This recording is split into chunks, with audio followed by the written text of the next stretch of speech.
So, I know what you guys are saying. Why isn't this a live video? Well, to be quite frankly, this is a better camera.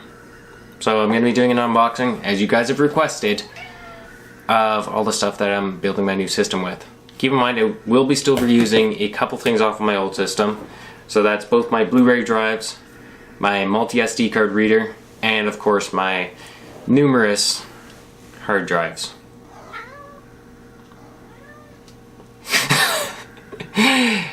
Yes, Gizmo actually said I have a lot, so let's get started. Okay. So this is my case. As you can see, Gizmo's very much into the box. Anyways, so I'm gonna start opening it up. And yes, Memory Express actually opened this up beforehand because there's a little damage, which you can tell by the green tape on the other end, to the box. They want to make sure that there's, of course, no damage to the actual case, because this is a $230 case.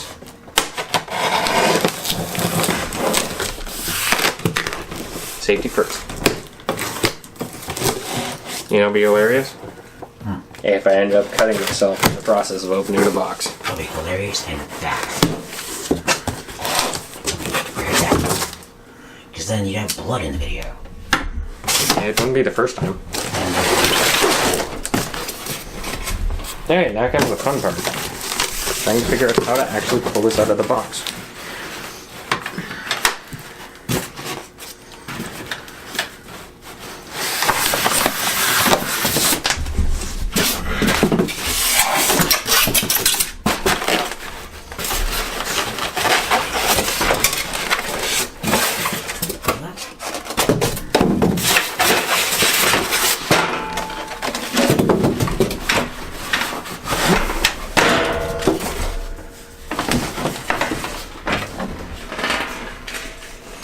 Cover plates, the acrylic, so you can actually see inside the cool system.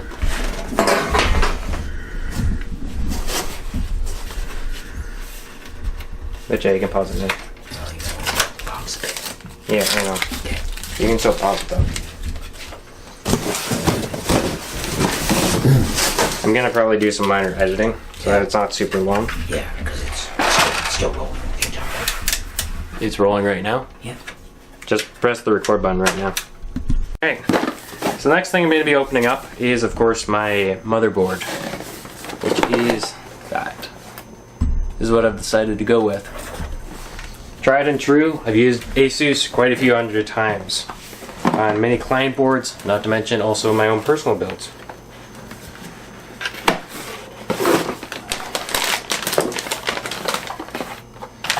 And in the store we did actually pop it open, just to make sure that there's no damage to the actual board. Because sometimes you never know during shipping. It's easier to double check. If there's any damage, yeah, we'll grab you a new one.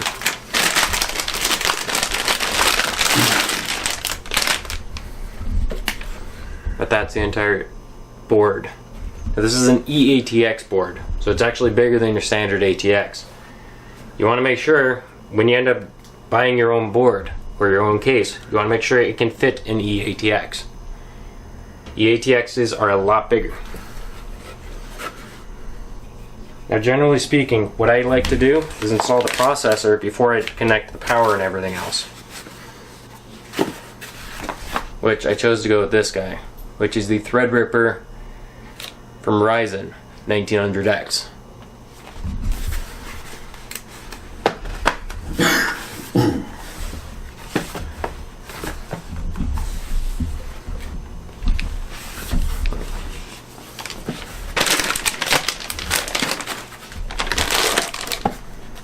One thing you want to do before you do any sort of electrical work, always wash your hands first.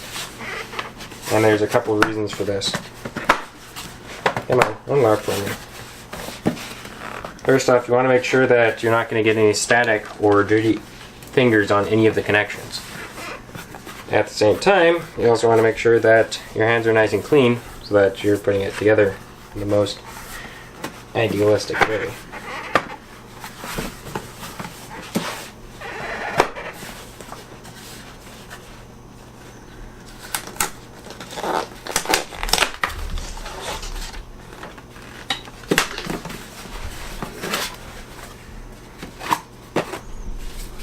That's the case. Still working on it. And that's a Threadripper CPU. Oh, that is big. Yeah.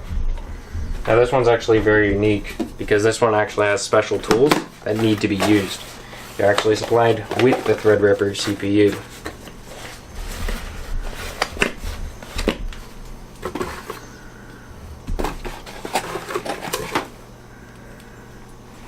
As you can see, it's a special bit that they actually supply you with for any time that you need to open or close. This guy is actually a mount for pretty much any cooler, which I actually forgot comes with the Threadripper. But just as you probably want to know, there's also stickers as well, and an installation guide, which I'm going to actually read because I don't want to necessarily cause any breaking on this. You have it turned towards me? Okay. So this one's actually fairly easy. So to close, you're going to be doing them in a specific order. You go 1, 2, 3, open 3, 2, 1. If you do it any other order, you could potentially damage the bracket. The thing I like about the Threadripper is that pretty much all mounting is done on the factory holder. So you don't actually need to buy any external mounts or change them out or anything like that. Which is pretty cool, actually. As opposed to pretty much every other CPU where you have to drop the manufacturer mount if you're going to put it in a water cooling system.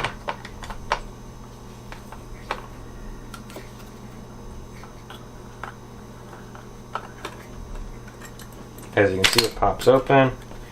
You take this plastic sample thing out.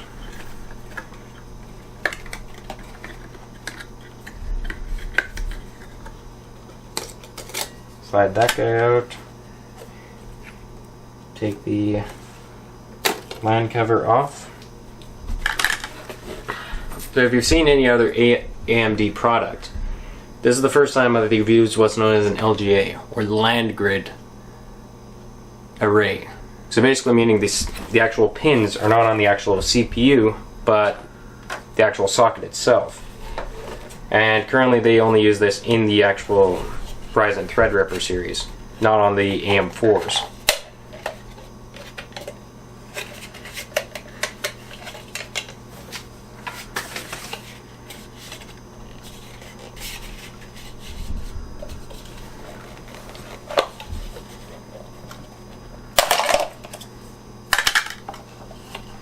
And this one's a little bit on the weirder side, because most of the time when you end up actually taking out a CPU, you want to remove all the plastic.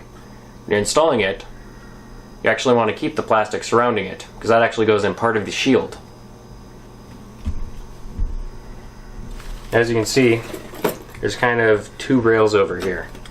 So you end up having this one, which is the locking mechanism, and then the secure lock over here.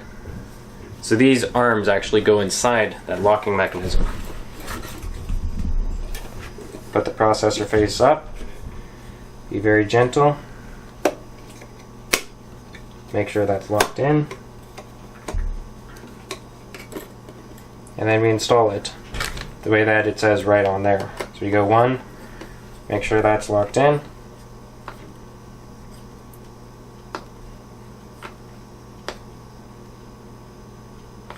And you basically want to go until you basically feel a lock. And you don't want to put a lot of pressure on it either. I don't have actually locked in properly.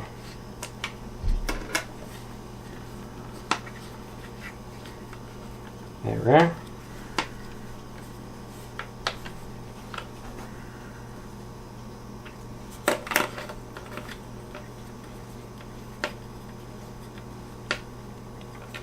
There we are. We're fully locked in now.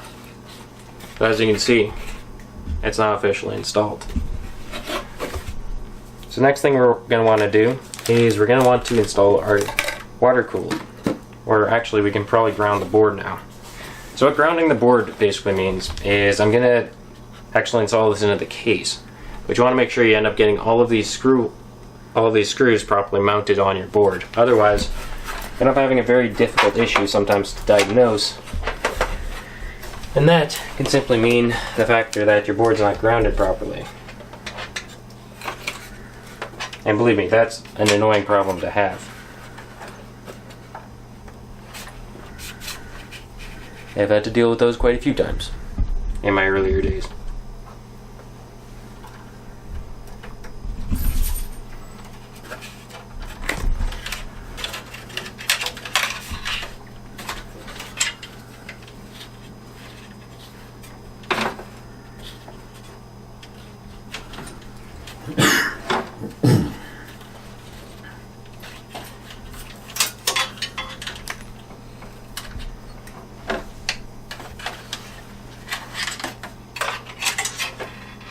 Alright, now here's where an actual little bit of light comes into play as well.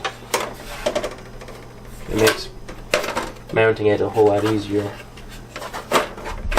Speaking of which, I should probably grab a flashlight. You can pause it.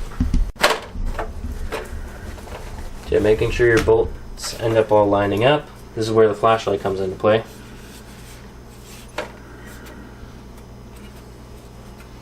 And once again, you don't want to apply a lot of force when installing all of these bolts. Otherwise, you're going to break the motherboard or potentially cause damage to the others. You basically want to turn until it basically starts, until you basically, you'll know.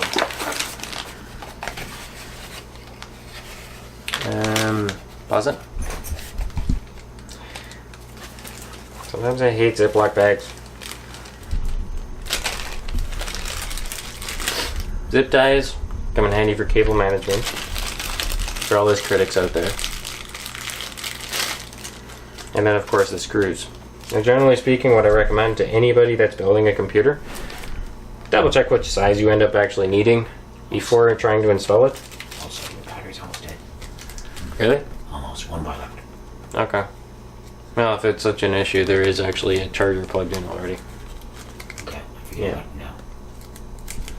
Well, if it starts flashing, there's, like I said, a charger actually already plugged in. The other power bar. Yeah.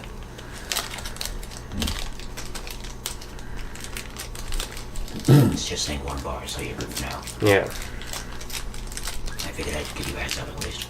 Okay. Yes, great. You have a spare battery, don't you? Yes, I do. Except it's dead. Helpful. Yes. Like I said, you can always plug it in and still record. They're gonna reach. Yeah, it will. Plugged into that black one that's literally right beside the couch. Yeah, I know where it is. Alright, so now I'm mounting everything.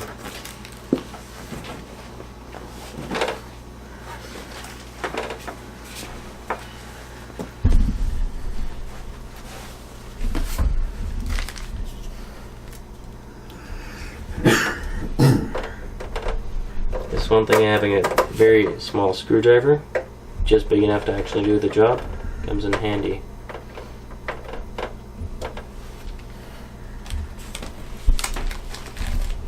So I know what I'm gonna use. No, that's not the ones.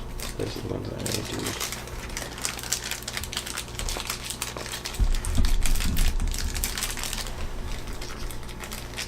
Generally, I would like to work on a table, but my table's kind of full.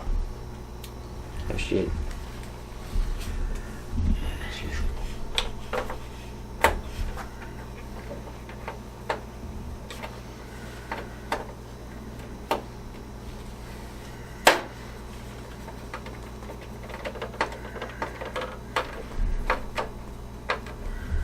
Now, there's two purposes to actually mounting the board to the actual case. So your first thing is obviously the factor of mounting it so that static electricity has a place to ground. And you want to make sure you get all the screw holes. You miss one, this is a place where the static can essentially build up and short your board.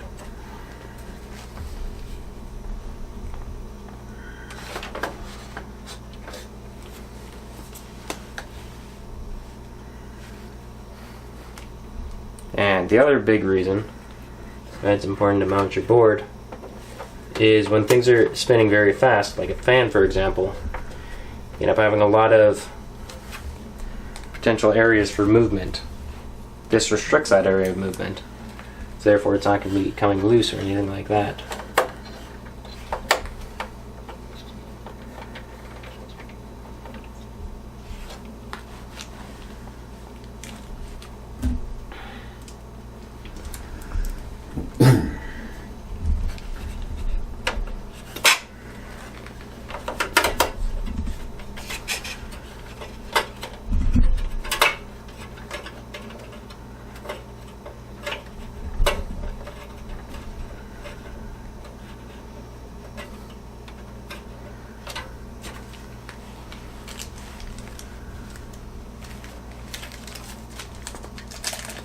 Mountain bolts.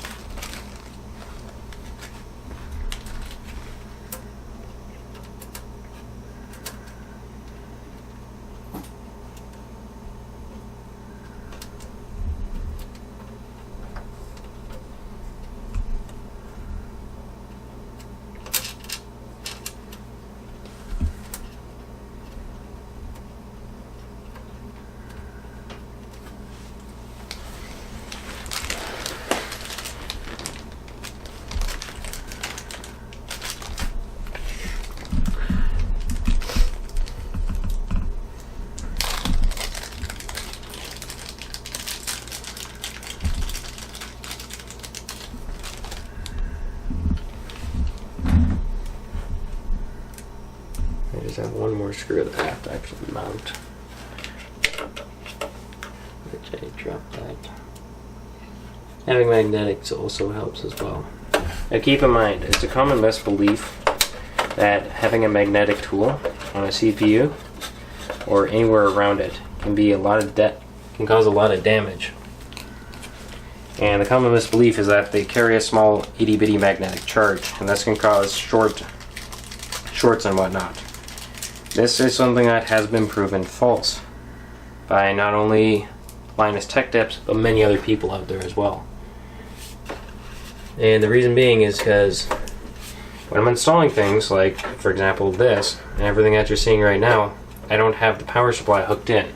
So even if there was a tiny little bit of charge actually put onto this tip, it's not going to exactly have any sort of detrimentals. It's not going to cause any sort of issues.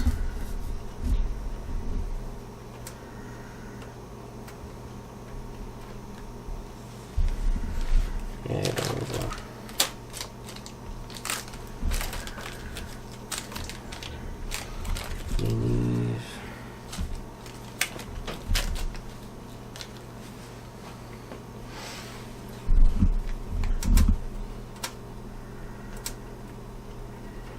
think that was just one that was placed upside down.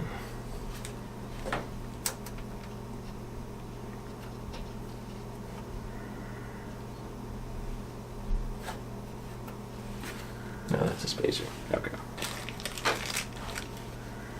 So next thing we're going to install is my graphics card,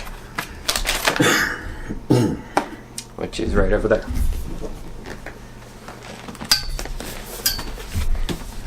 So I ended up going with the RX 580 instead of the RX 64 Vega that I wanted to. Make sure that's in the shop. I originally wanted to go with the RX Vega 64, but unfortunately nobody in Edmonton has one in stock. So it would take at least 2 weeks before I would get one. And I kind of wanted to build my computer today, so I go for the next best. And just for those of you watching, yes, I know there is the Vega 56, which is the lower end of the Vega series. They were also out of stock on that too. So this is the next best thing? Yes. Okay. Now, where did I put my knife?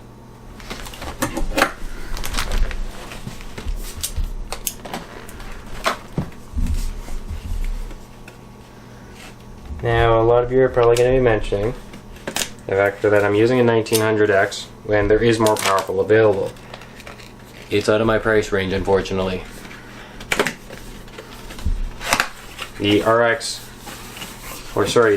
AMD Threadripper 1950 is $1,400. Memory Express at a sale on this guy for $609.99. As with any Asus product, you get their warranty details. Keep that for safekeeping.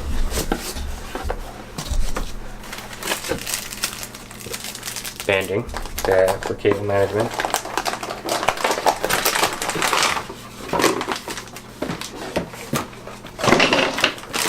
And then of course the actual graphics card itself, the vacuum sealed case. Now, many of you watching this are probably going to be asking yourself, okay, first off, why is it always sealed in a vacuum sealed case like this? Well, the reason being is to prevent static electricity. That's the number one reason why they're always sealed in a case like this, to prevent static. Static can be detrimental to a lot of little components, especially when you're talking about something as sophisticated as a CPU or a GPU. There's a lot of things that could potentially go wrong.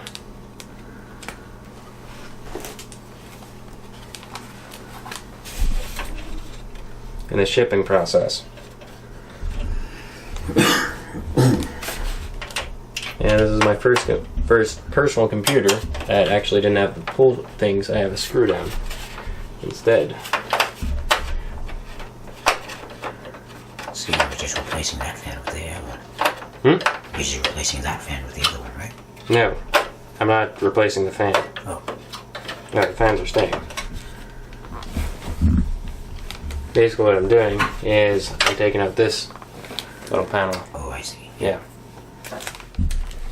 I see those, I see So those I have to packages. remove another one. Is that everything? I have to use that one. Yeah, I will. Okay.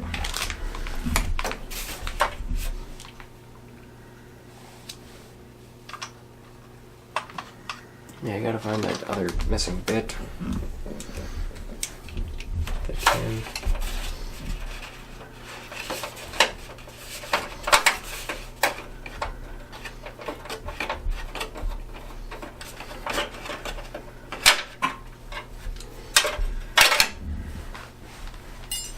And one thing that I always recommend to people when you're installing a graphics card, always pull that tab out, making sure that it's out, that way it can lock in. You want to make sure, of course, everything lines up properly.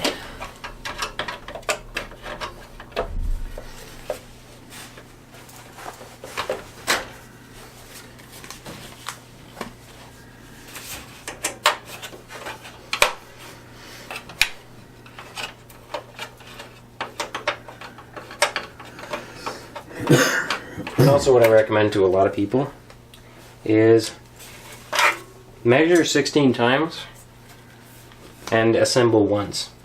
Because I've seen people that will end up building their own system and then they find that their dream GPU doesn't fit properly in their spot.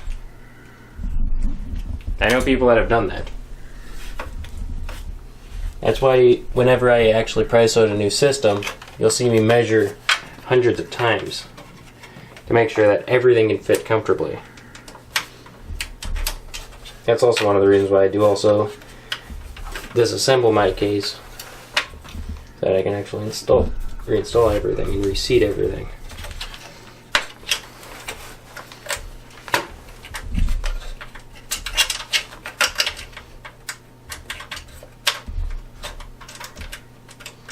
Yeah, you always want to screw these down. Always. In good practice. Because GPU can have a lot of movement and a lot of play. And that play can be transferred over to a lot of other things. Actually, you know what? I might want to hold off on the GPU right now. Because I got cables that are underneath there.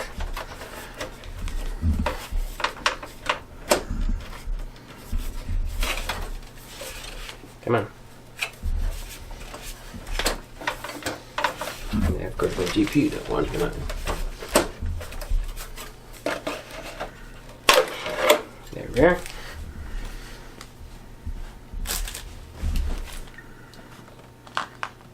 Yeah, where did I put that? Yeah, I put that up there. Reason being is because I probably want to install my SATAs and plug in everything over here. So now here comes the fun part. It's just basically, where the hell does this fit? No, I'm serious. That's actually the mentality that I use. You find a place, you plug it in. It is that simple. If the cable doesn't fit there, then guess what that means? It was never meant to go there in the first place.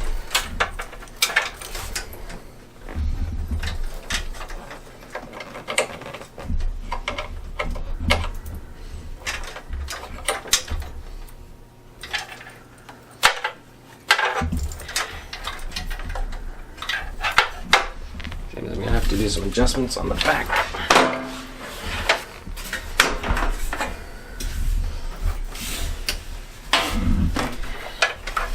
LED. Battery just went red. Battery just went red. Okay, so you're probably going to want to pause it and then end up it's connected correctly. I just took out the CD drives from my other computer that I was running. And currently connecting my SATA cables for things like management and whatnot. Yeah. So as you can see, quite a big task actually. Connecting everything, making sure all the cables are rerouted. Yes, I'm talking to you, cable critics.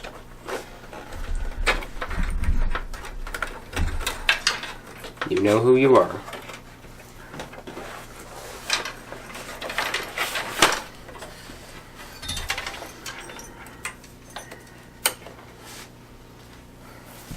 Now originally I did actually install my GPU first, and then I realized that was kind of a dumb idea.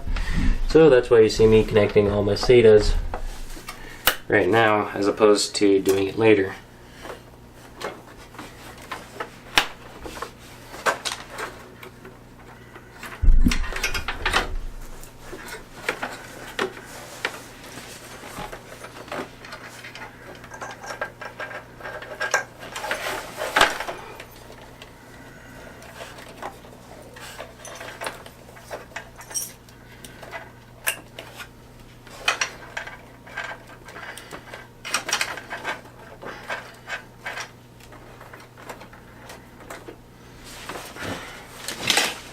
And of course connecting the hard drive SATAs.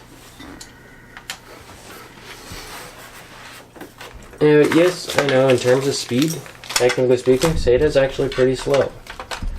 I can get a lot better speeds with, for example, a SSD. I don't generally like using SSDs due to the factor that I mentioned in my little video that I did last week, which you guys should probably end up checking out. It's in the link below, by the way, so I will post that. Didn't even have to borrow a SATA from my other computer, which is one of the reasons why I like having multiple bits of part space, because you never know what you're going to be needing.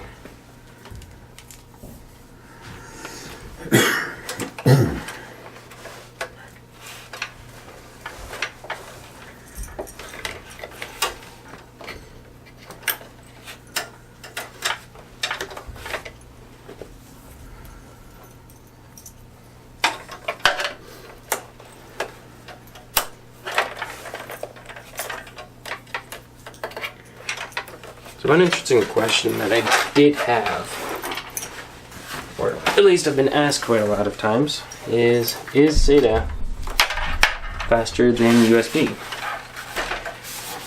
It depends on which kind of USB. See, SATA is a special cable because it can actually work in both directions at the same time. So basically you have incoming data and you have outgoing data.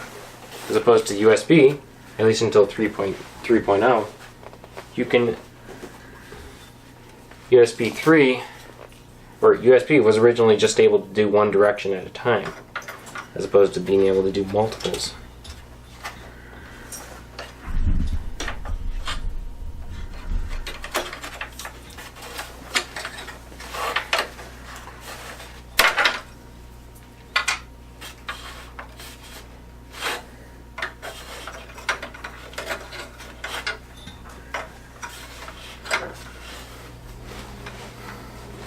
USB 3 is of course able to do multiple data streams at once, as opposed to USB 2, which is just either incoming or outgoing, not both at the same time.